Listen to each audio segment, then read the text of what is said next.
foster a spirit of unity and solidarity among diverse communities.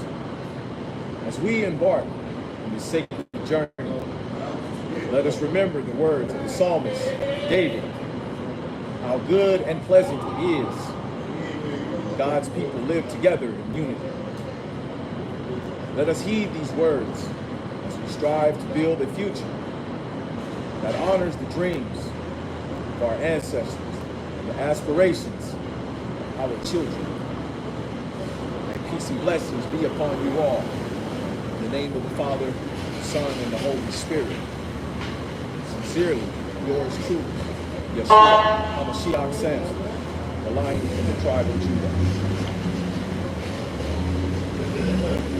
Godspeed.